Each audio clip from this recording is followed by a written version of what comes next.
Bonjour Constance Rubini, vous êtes directrice des arts du musée des arts décoratifs de Bordeaux et là ce matin nous étions dans un atelier du Digital Society Forum dans le cadre du Forum d'Avignon à Bordeaux et nous avons parlé de l'exploitation des données et de culture. Alors est-ce que vous voyez un lien entre ces deux mondes? Bien sûr, bien sûr. Alors la première chose, c'est que le musée s'appelle maintenant Musée des Arts Décoratifs et du Design. Et là, j'ajoute la partie design parce que c'est vraiment important. Aujourd'hui, cette révolution numérique dont on a parlé, l'arrivée de ces données et de la façon dont on les transforme, l'omniprésence des algorithmes transforme aussi le design. Donc c'est essentiel et beaucoup des étudiants avec lesquels on travaille ou des jeunes chercheurs en design sont vraiment monopolisés autour de ces thèmes.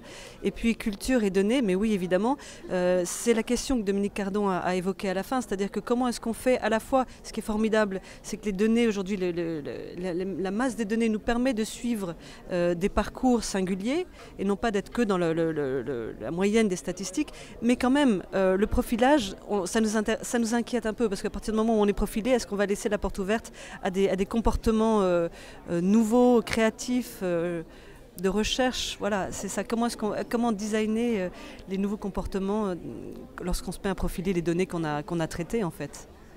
Alors ici on a parlé, à CapScience on a parlé des données. Dans le cadre du Forum d'Avignon à Bordeaux ici cette année, on parle beaucoup d'entrepreneuriat et de culture. J'entends aussi des mots, on parle de start-up culturelle. C'est quoi une start-up culturelle ? C'est une grande question, on le saura mieux cet après-midi quand on en décernera le prix de la start-up culturelle.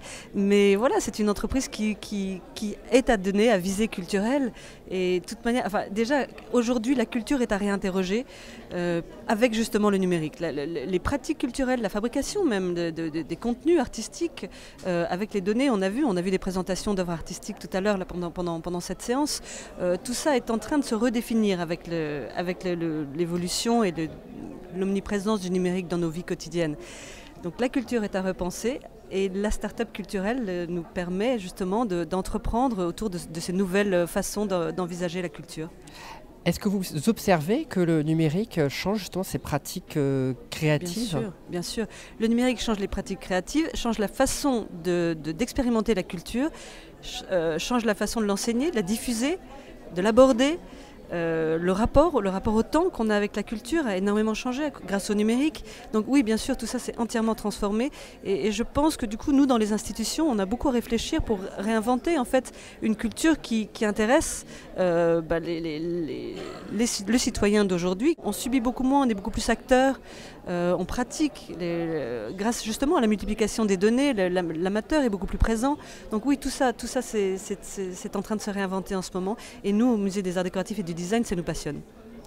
Merci beaucoup et très bon Forum d'Avignon. Merci à vous Charles-Antoine.